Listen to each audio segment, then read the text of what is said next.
Hello, it's Ruby, and this summer I went to Italy with my best friend.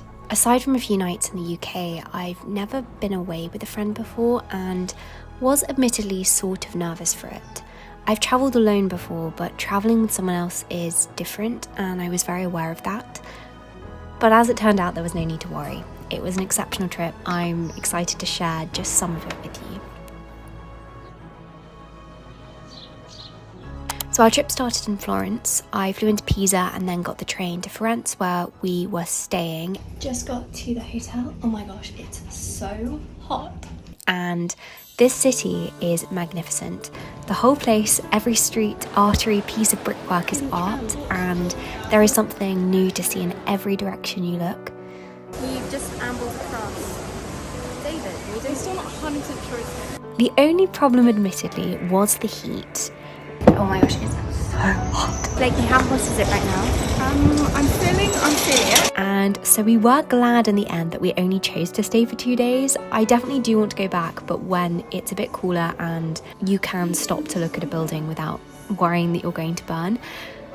We went to some great spots, but I especially loved the public library, which had a rooftop cafe and this wonderful view out over the Duomo. And we also loved the Museum of the Innocents. This opened in the 14th century and is actually the oldest public institution in Italy. It was a foundling hospital where struggling parents could leave their children anonymously, and it's a really sad and touching museum to look around, but one which I'd really highly recommend. It's actually also where UNICEF's research centre is, and they continue to do work to help disadvantaged children here. Hello, it's Ruby, and we are currently here in Florence. It's actually not as hot today as well, which is really nice. And it's very crowded, and we're vlogging in a very crowded spot, but we're just about to go back to the hotel and check out. We thought it was a real thing. We found this David. We were very excited. We took pictures with David. We were like, we found David. We've got eyes on David. Turns out this is not David. This is replica David. And he used to be here. David used to be here. And then the elements did not like him out here, and so he started to become damaged, so they had to move him inside. But imagine getting to a point of fame where you've not only got a statue of you, but you've got a fake statue of you where your old statue used to be. And we haven't actually gone to see the real David. Should I even admit that? We had to make a choice between the Uffizi and the Galleria Accademia, and we decided on Uffizi just because it's a very good fake. We also loved all of the statues in this piazza, especially the Medusa one. Just before we do leave Florence, I thought I'd read you a rather fitting quote from Ian Forster's A Room with a View, which is of course famously set in Florence. If you're looking for a Florence novel when visiting, then this is the one to read. And it just seems very fitting because we were only here for 2 days, of course. We residents sometimes pity you poor tourists not a little, handed about like a parcel of goods from Venice to Florence, from Florence to Rome, living herded together in pensions or hotels, quite unconscious of anything that is outside Baedeker. Their one anxiety to get done and through and go somewhere else. The result is they mix up towns, rivers, palaces in one inextricable whirl.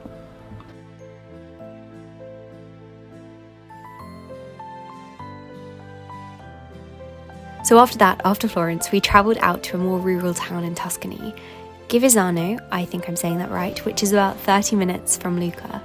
This was beautiful, and our Airbnb was amazing with just the loveliest host as well. I feel like, and I'm sorry because this is such a generalisation, but I feel like people in Italy are just really, really nice. The walls were terracotta and the gardens were vast. There was even tortoises. Honestly, we were so lucky with this place. oh my gosh, I can't believe how quickly that tortoise. So Givesano itself is a walled city and utterly picturesque. We wandered through its walls under the lines of laundry hung to dry in the 30-degree heat, past the occasional locals stretched out reading on a chair.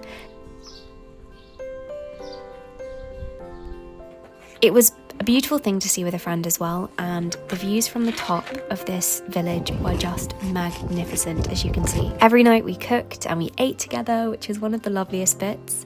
These long leisurely meals where we opened up the shutters and watched the mountains and listened to the birds, and also invited in the mosquitoes, of which there were many. And it looked like we both had chickenpox by the end of the week.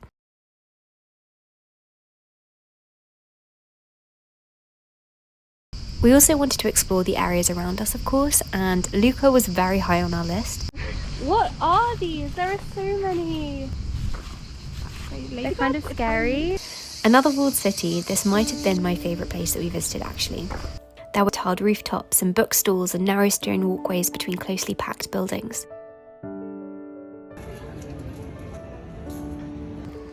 The highlight though was Torre Guinigi, a tower which is topped with the most magnificent holm oak trees which provide shade at the top.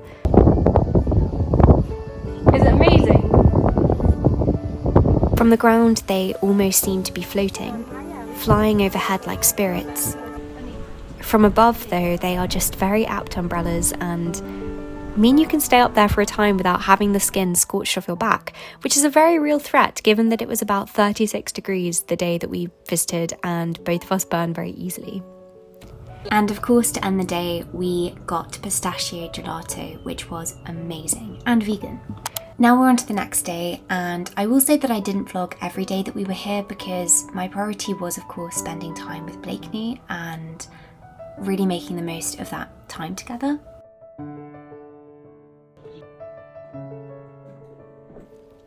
We went on a hike to find a nearby waterfall this day, which, spoiler, we didn't manage to find despite having looked for ages. Did find a river though, and it was nice to go on a walk before the day heated up too much. So we followed this with a very slow afternoon reading and talking and catching up. I loved all the culture, everything we saw, the beautiful countryside, but it was this more than anything, that time, that genuine unsolicited time for which I was most grateful, because Blakeney and I used to live together. We lived together at university, but since leaving university we've seen each other, but we haven't had long stretches where we've been able to properly catch up, and so this is the thing that I am definitely most grateful for.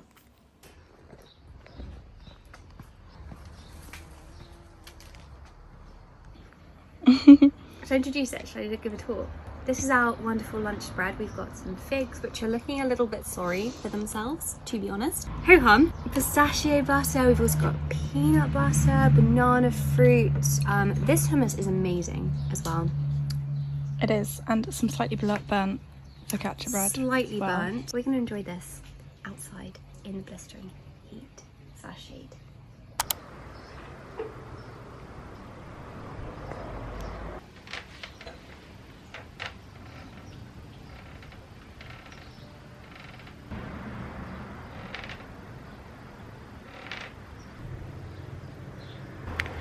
It's Sunday and it's about 4:45. I'm just sat outside reading. I'm reading Claire Keegan's Small Things Like These, which is not very characteristic of this space.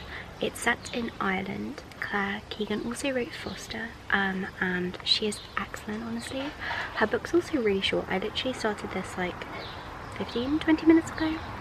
And I'm sitting outside and it's so beautiful, honestly. Like, it's really, really hot, but I'm sat in the shade on this little swinging chair.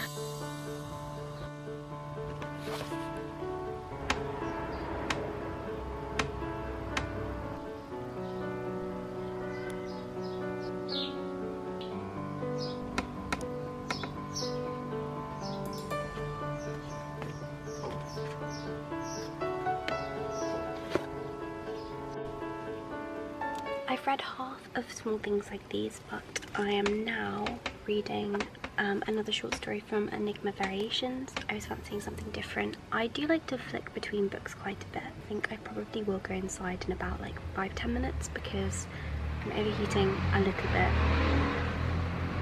and I'm all out of water. Oh, and then in the evening, there was randomly a big celebratory party in the square, so we ambled down to see what this was, and we stayed for a bit, and it was very fun, but slightly random, and we still don't quite understand what was going on. We're not quite sure what's happening. We think they were celebrating a football victory, but we couldn't work out details.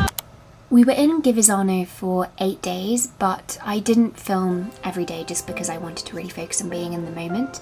But special mention to our wonderful day in Blakeney to Lucca. We went to this place called Canyon Park, where we went swimming and did paddleboarding, and we also ended up seeing the house where Lord Byron stayed when he would come to Italy. Whose house is this? Well, I mean, it does say which was so cool, and we had a look around. But this is the final day that I actually vlogged. We took a day trip to Pisa, which only took us an hour to get to. We're just on our way to Pisa. It felt like the hottest day of those that we had, so this one was especially tiring actually, even though Pisa was stunning. Love that. That's so cool. Leaning Tower of Lemoncello. The most amusing part about Pisa is, of course, watching people taking photos with the tower, of course. Where are we? I'll give you a clue. But we went for a coffee in the Duomo Museum first thing, which has this exquisite view of the tower. So we're currently here at Pisa, as you might be able to tell from the background. And we've come up to the museum cafe to get coffees. We've got ice cream tasting, and it's really hot already, but we're going to go to the cemetery next, I think, just to have a look around that, because it's meant to be beautiful. We just found out that the Leaning Tower of Pisa started tilting 5 years after it was built. It's just like, how sad is that? Like, all these people have worked really hard to build it, and then 5 years later it starts tilting. But then, of course, it's also an amazing thing that it's tilting, because if it weren't, there would not be all of these people coming to see it. It's imperfection that makes it interesting. Really? Forget about the Tower of Pisa, there's a tiny little hole that's moving on by itself. We followed our iced coffees with ice cream from Rufus because they have vegan pistachio gelato here, and both of our favourite flavour is pistachio, so we were really excited to try it. The length we've gone through to find pistachio. These are all the early birds who have come here to escape the crowds. And then we followed this by looking at the frescoes. Museo della Sinopie. This is filled with, as the name suggests, the Siniopia, I think I'm saying that right, which precede the frescoes, which you can see in the Campo Santo. Before drawing the frescoes, these artists in the Middle Ages would trace the designs onto a layer of plaster, and that's what you can see here. And I just find it incredible that they survive. Again, it's that imperfection which makes it so much more incredible. These were sketches, they were not supposed to be seen, and yet still there are thousands of people every day coming to look at them. Like, that's remarkable. And I also particularly love these wonderful biblical paintings. These were just gorgeous. So top of our list to see was actually the cemetery. We are just about to, well actually we didn't realise that everything in Pisa, like all of the key things to see are like all right next to each other, so within like a minute each. But we're going to go into La Campo Santo, which is the old cemetery. Because the architecture in here is just phenomenal, and it was also cool in here, which was a treat.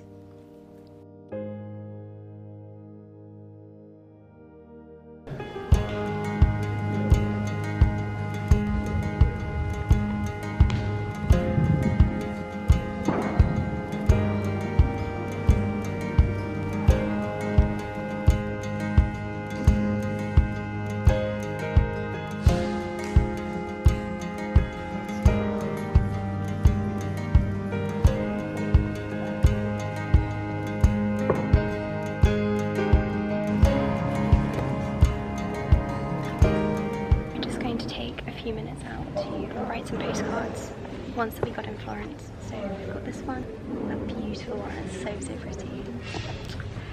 Oh my gosh, literally so red as well. You don't realise how red you are till you look at the camera.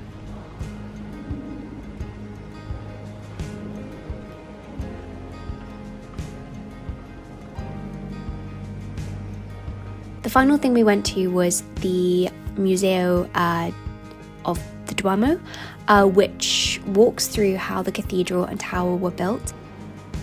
Wait, that's so creepy. And it was interesting, but not really in line with my interest so much. But I did really love these two statues of Peter and Paul.